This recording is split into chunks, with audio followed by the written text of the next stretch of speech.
하나님의 말씀 보겠습니다. 예레미야 23장 25절부터 29절까지의 말씀, 우리 다 같이 한 목소리로 읽겠습니다. 내 이름으로 거짓을 예언하는 선지자들의 말에 내가 꿈을 꾸었다고 말하는 것을 내가 들었노라. 거짓을 예언하는 선지자들이 언제까지 이 마음을 품겠느냐? 그들은 그 마음에 간교한 것을 예언하느니라. 그들이 서로 꿈꾼 것을 말하니 그 생각인즉 그들의 조상들이 바알로 말미암아 내 이름을 잊어버린 것 같이 내 백성으로 내 이름을 잊게 하려 함이로다. 여호와의 말씀이니라. 꿈을 꾼 선지자는 꿈을 말할 것이요 내 말을 받은 자는 성실함으로 내 말을 말할 것이라. 겨가 어찌 알곡과 같겠느냐? 여호와의 말씀이니라. 내 말이 불같지 아니하냐? 바위를 쳐서 부스러뜨리는 방망이 같지 아니하냐? 아멘. 성경 속에 나오는 대부분의 인물들은 아주 위대한 훌륭한 사람들이죠. 그러나 그런 훌륭한 사람들조차도 인간의 연약함이 보입니다. 냄새나는 사람에 불과하다는 거죠. 그 중에 하나 야곱. 이 죽음을 앞두고 12아들에 대해서 축복 기도를 하지 않습니까? 그 내용을 쭉 보게 되면 이 사람이 얼마나 영성이 깊은 사람이었는지를 짐작할 수가 있어요. 그런 사람도 연약함이 있지 않습니까? 야곱처럼 복을 원했던 사람도 없습니다. 이 복에 대한 열정과 꾀가 얼마나 대단한지 형 에서에게 팥죽 한 그릇을 통하여서 장자의 명분을 사기도 했지요. 아버지를 속여서 축복 기도를 가르치기도 했습니다. 복 받기 위해서라면 어떤 수단이나 방법을 가리지 않는 거예요. 여러분, 근데 그거 아세요? 이런 허물 많은 야곱임에도 불구하고 하나님은 이 사람에게 기어이 복을 주시고야 마는 거예요. 여러분, 우리가 이것을 생각하면 얼마나 감사하고 우리의 소망이 되는지 몰라요. 우리가 얼마나 엉터리입니까? 우리의 언행이 얼마나 거칠고 잘못된 부분이 얼마나 많습니까? 만약에 우리의 삶이 인과응보의 삶이라고 한다면 우리는 복보다는 저주에 가까운 사람들일 거예요. 그럼에도 이 야곱처럼 죄 많은 야곱이 복 받았구나 라는 것을 보면 나에게도 하나님이 복 주실 거야 라고 하는 소망을 갖게 됩니다. 기대하게 돼요. 특히 하나님이 이 야곱을 언제 만나 주셨지요? 언제 이 사람에게 복을 약속하셨죠? 도망자 신세일 때에. 도망자 신세. 그 얄팍한 처세술로 하나님의 그 축복기도, 이 아버지의 축복기도를 가로챈 사건으로 인해서 형이 노발대발하니까 어쩔 수 없이 도망가잖아요. 외삼촌 라반의 집으로 가는 도중에 뭐 잘 데가 있어요? 그냥 들판에서 혼자 외롭게 자는 거예요. 얼마나 처량합니까? 얼마나 두렵고 불안했을까요? 그러다가 잠이 들었는데 꿈을 꾸게 된 거예요. 하나님이 그에게 꿈을 주신 거죠. 그 꿈을 통해서 하나님이 말씀하시죠. 여러 가지 약속해 주시잖아요. 내가 내 후손이 많아지게 할 거다. 그리고 가나안 땅을 너희 후손들에게 줄 거다. 땅과 후손을 약속하십니다. 야곱이 깨어나서 뭐라 그랬어요? 하나님이 여기 계시거늘 내가 알지 못했습니다. 하나님을 만난 사건이 되잖아요. 이 말씀을 제가 청년 때 읽고 묵상하는데 얼마나 참 은혜가 되고 저절로 기도가 되더라고요. 하나님, 저 이제 잘 테니까요, 이 꿈 주세요. 이거랑 비슷한 꿈 주세요. 축복의 꿈을 주세요. 꼭 주세요. 어땠을까요? 하나님이 꿈을 주셨을까요? 안 주셨을까요? 아니요. 안 주셔요. 제가 영성이 부족해서인지 몰라도 지금까지 이런 신령한 꿈을 주시지 않았어요. 꿔본 일이 별로 없습니다. 여러분은 어떠세요? 여러분은 꿈을 꿔본, 이런 신령한 꿈을 꿔본 기억이 있습니까? 주위에 보면 나는 이런 신기한 꿈을 꿨어요. 또 이런저런 환상을 봤어요.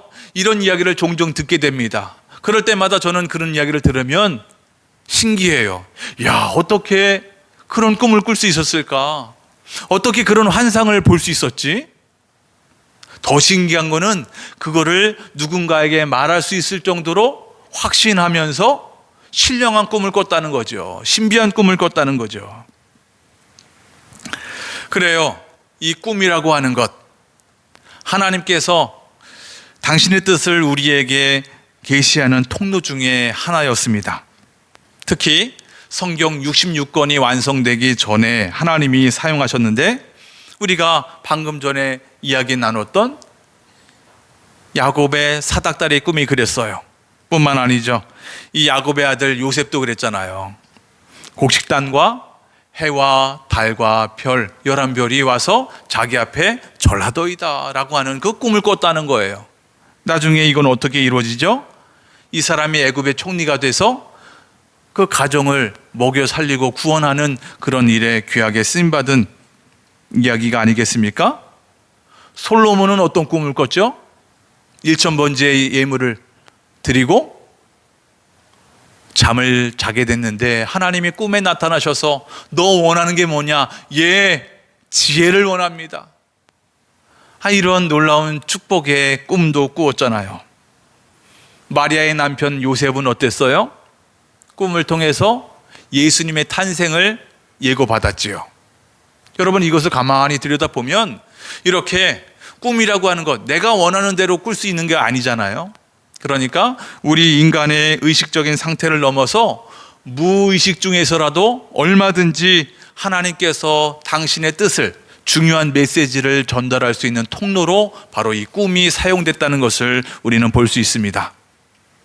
그러나 모든 꿈이 다 하나님의 계시예요, 하나님께서 주신 꿈이에요 라고 말할 수는 없는 거죠.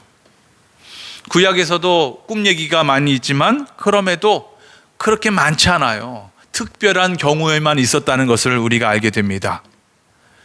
지금도 우리가 꿈을 많이 꾸잖아요. 그 가운데 개꿈이 얼마나 많습니까? 말도 안 되는 꿈을 꾼 적이 얼마나 많은지 몰라요. 그래서 우리가 꾸는 꿈을 가만히 들여다보면 대부분 내 심리 상태를 드러내는 경우가 참 많이 있는 것을 보게 됩니다. 그러니까 이 꿈을 철석같이 믿고 의존하다가는 큰 코 다칠 수 있다는 얘기예요. 오늘 본문이 그 이야기를 해주고 있습니다. 하나님이 25절에 이렇게 말씀하는데요, 내 이름으로 거짓을 예언하는 선지자들의 말에 내가 꿈을 꾸었다고 말하는 것을 내가 들었다. 하나님이 이렇게 말씀하시죠. 거짓 선지자들이 뭐라고 말했다고요? 내가 꿈을 꾸었다는 거예요. 이 말은 그냥 단지 어떤 꿈을 꾸었다는 그런 말이 아닌 거예요. 꿈을 통해서 하나님의 계시를 받았다는 거예요. 그것도 2번씩이나 반복하면서 이야기하는 거죠. 내가 꾼 꿈이 진짜 하나님으로부터 왔고, 그러니까 진실한 꿈인 거야, 하나님의 계시인 거야, 그러니까 여러분들은 반드시 믿어야 합니다, 강조하는 거겠죠. 26절엔 또 이렇게 이야기합니다. 3번역으로 읽어보면, 이 예언자들이 언제까지 거짓으로 예언을 하겠으며 언제까지 자기들의 마음 속에서 꾸며낸 환상으로 거짓 예언을 하겠느냐. 그냥 자기들이 꾼 꿈을 여러분 꼭 믿어야 됩니다, 이렇게 이야기할 뿐만 아니라 이 사람들의 이 이야기가 끊이지 않았다는 거예요. 거짓 선지자들이 언제까지 이런 거짓된 꿈을 통해서 거짓된 예언을 하겠느냐. 이들이 한시라도 빨리 그만둬야 되겠는데, 멈춰야 되겠는데, 악한 마음에서 속히 떠나야 되겠는데 이들의 악행이 멈춰지지 않는다는 거예요. 고삐 빠진 망아지 같다는 거죠. 브레이크 망가진 기차와 같다는 거예요.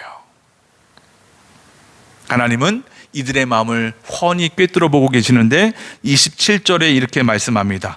중요하니까 읽어보겠습니다. 다 같이 시작.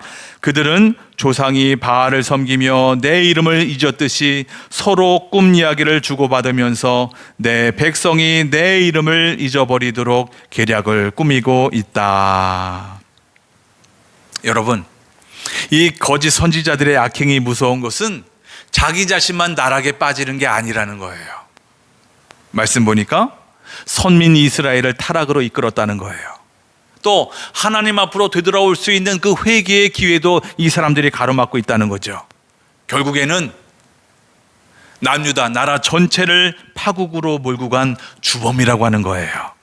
그래서 하나님이 이렇게 말씀하십니다. 그 말씀이 28절입니다. 다 같이 읽어볼까요? 시작. 꿈을 꾼 예언자가 꿈 이야기를 하더라도 내 말을 받은 예언자는 충실하게 내 말만 전하여라. 알곡과 쭉정이가 서로 무슨 상관이 있느냐? 나 주의 말이다. 무슨 얘기죠?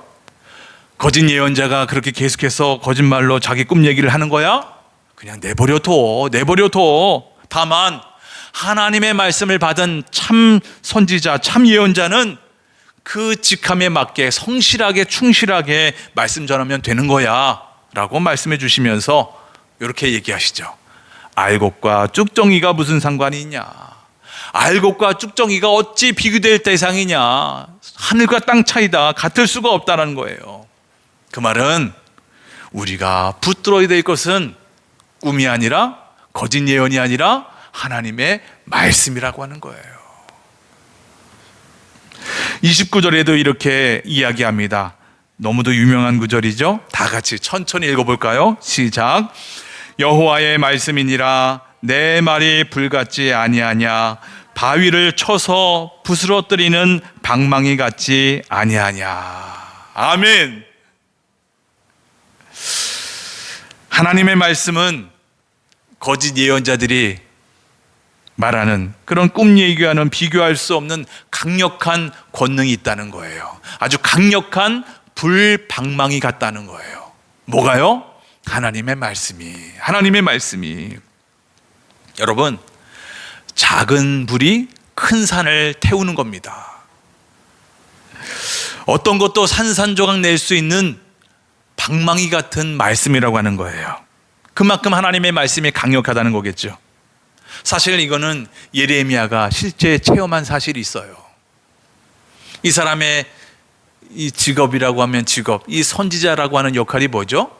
하나님의 말씀을 선포하는 거잖아요. 근데 이 예레미야에게 주어진 말씀이 뭐였죠?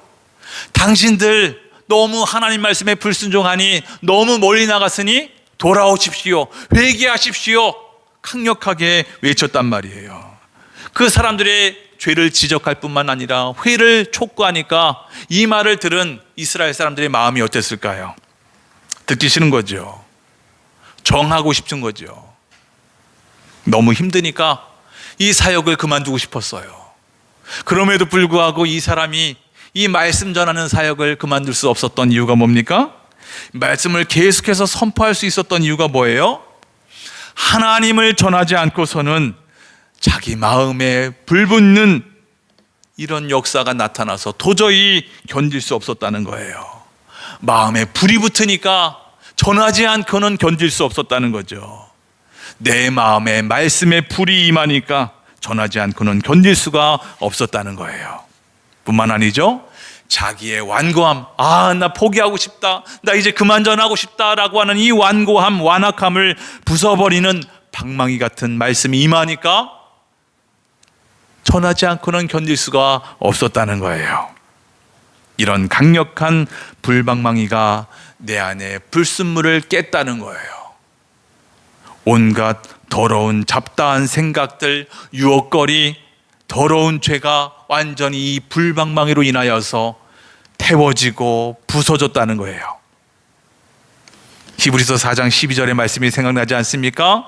하나님의 말씀은 살아있고 힘이 있어서 어떤 양날 칼보다도 더 날카롭습니다. 그래서 사람 속을 꿰뚫어 혼과 영을 갈라내고 관절과 골수를 갈라놓기까지 하며 마음에 품은 생각과 의도를 밝혀냅니다. 아멘. 우리 모두 이런 말씀의 능력을 최소한 한 번씩 이상은 다 체험해 보지 않았습니까?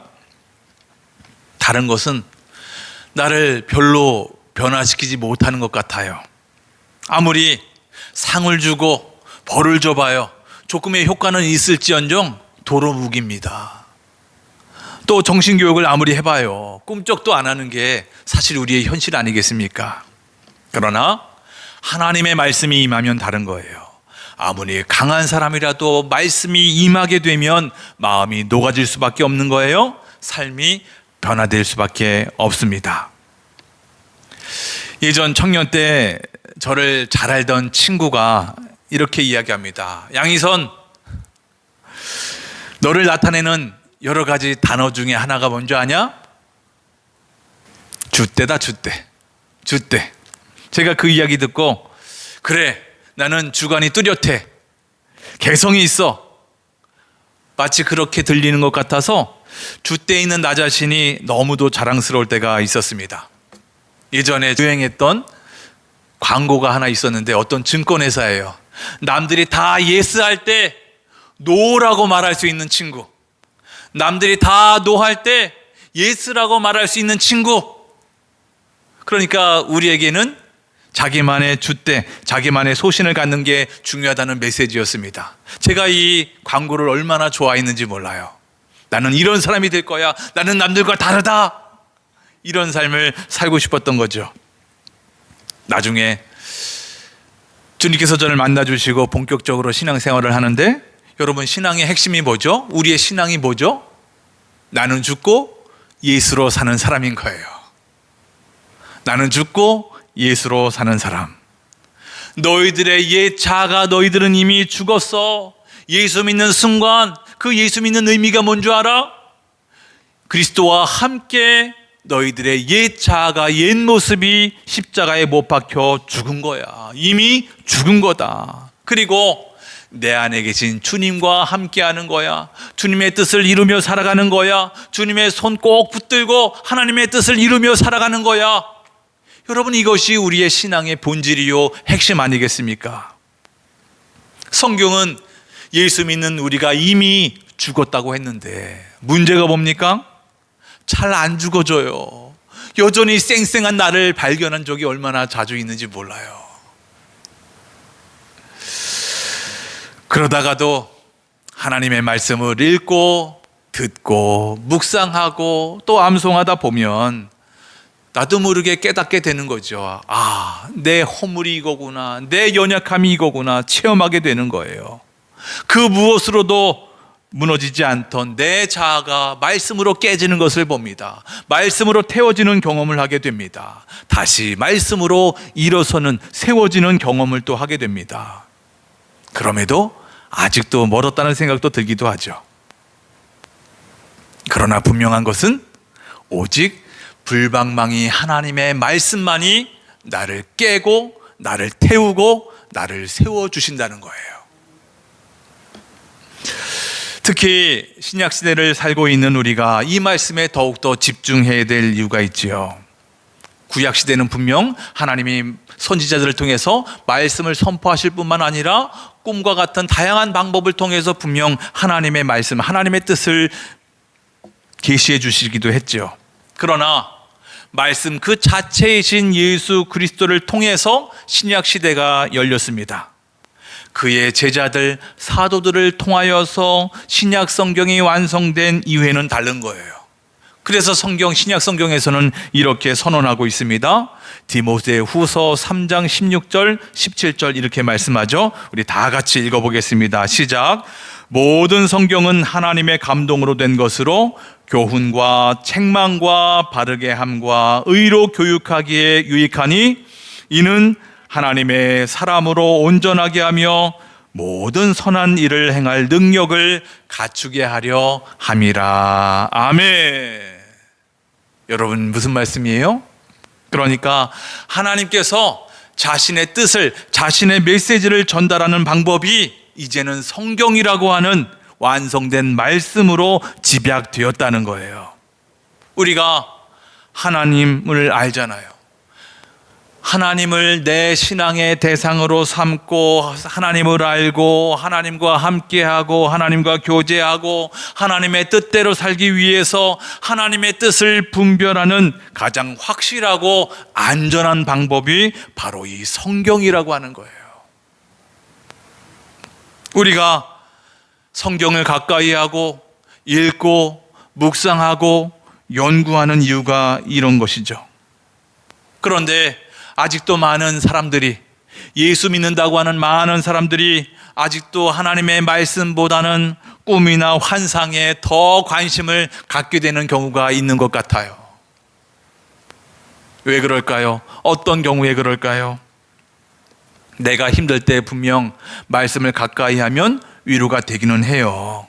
근데 꿈이나 환상을 통해서 하나님으로부터 어떤 개인적인 메시지를 받는다거나 아니면 내가 하나님으로부터 위로를 받았다고 느껴지면 그 감동은 훨씬 더 큰 거예요. 강력하죠. 강렬하게 나에게 다가오는 거예요. 설득력 있게 다가오는 거죠. 객관적인 진리의 말씀보다 주관적인 체험, 이 꿈 같은 이런 주관적인 체험이 훨씬 더 내 감정이나 욕구에 부합될 수 있다는 거예요. 뿐만 아니죠. 이 꿈과 환상은 즉각적이잖아요. 명확한 해답을 우리에게 주는 것 같아요. 근데 말씀은 때로는 너무 어려워서 묵상을 깊게 해야 되고 또 연구를 해봐야 그제서야 이해가 되고, 아, 이래서 하나님이 나에게 이 말씀을 주셨구나, 나중에 깨닫게 되는 경우가 참 많이 있잖아요. 특히 내 상황이 급하고 어려울수록 빨리 하나님의 응답을 받아야 되고 해결돼야 되니까 말씀보다는, 더딘 말씀보다는 즉각적인 이 꿈이나 환상을 쫓는 경우가 있는 것 같아요.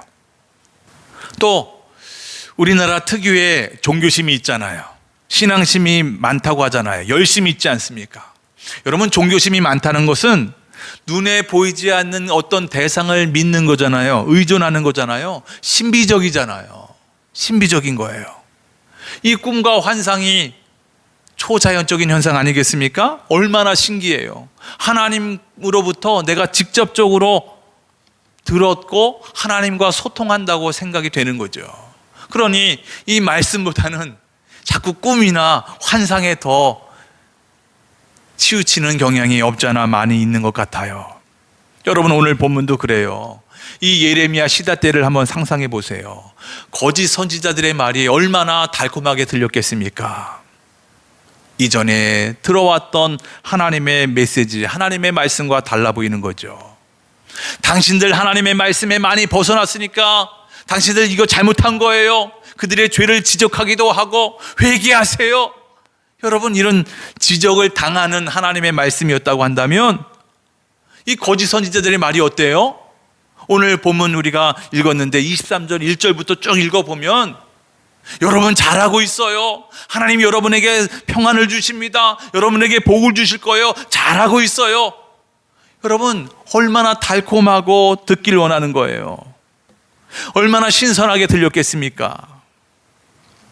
그러나 우리에게는 성경 66권이라고 하는 확실한 하나님의 말씀이 있습니다.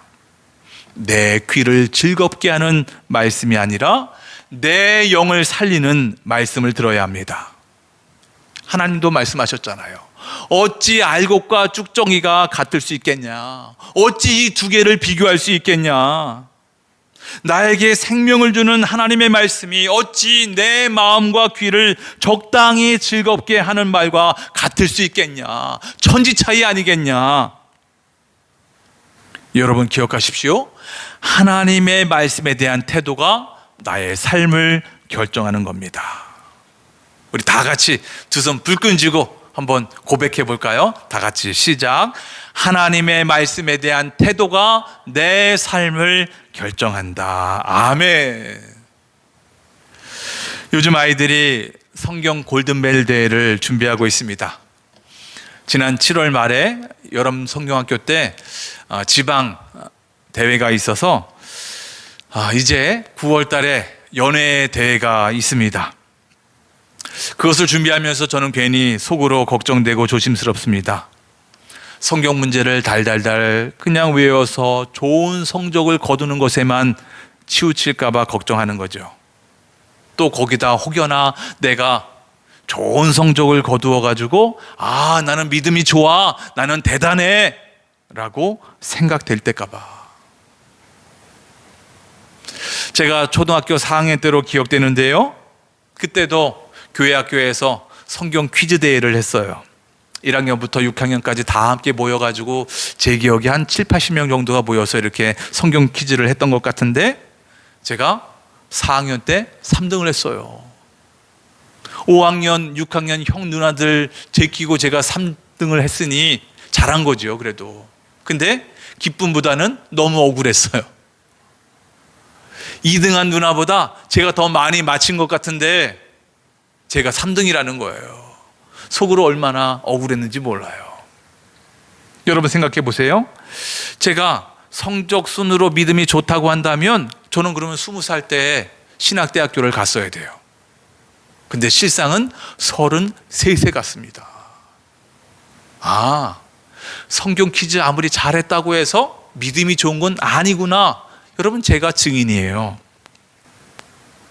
그래서 요즘 성경 골든벨 이 대회를 준비하면서 문제답 이렇게 집중하는 대신 성경의 주인공이신 그 하나님의 존재 자체, 하나님의 마음과 하나님의 뜻과 계획이 무엇인지를 가르치는 데 집중하려고 해요. 그리고 그런 하나님의 말씀에 대한 사람들의 태도, 그 사람들의 반응에 초점을 두면서 여기에 집중하고 또 노력 중입니다. 여러분, 오늘 말씀을 들으면서 여러분의 과거를 돌아보시기를 바랍니다. 여러분은 몇 년째 신앙생활을 하고 계십니까? 그 신앙생활을 하는 것 중에 가장 집중하는 게 뭡니까? 어디에 집중하고 있습니까? 단연코 우리는 하나님의 말씀, 불방망이 하나님의 말씀에 집중해야 합니다. 말씀이 늘 달콤하지는 않습니다. 때로는 하나님의 말씀 자체가, 또 그 말씀 가지고 설교하는 그 내용 자체가 우리의 마음을 불편하게 할 수도 있습니다. 그러나 그것이 진정 하나님의 말씀이라면, 하나님의 말씀에 근거하여 선포되는 그 말씀이라고 한다면 받아들이시기를 바랍니다. 받아들이면 그러면 그때 그 말씀이 여러분을 살리실 겁니다. 반드시 여러분의 삶을 고칠 겁니다. 여러분이 변화될 겁니다. 여러분 안에 계신 성령님께서 여러분으로 하여금 말씀의 사람이 되게 하시기를 간절히 원합니다. 말씀에 집중하고 말씀을 그리워하고 갈망하는 여러분과 제가 되길 원합니다. 그 말씀을 통해서 하나님을 배우고 하나님의 마음을 품기를 원합니다.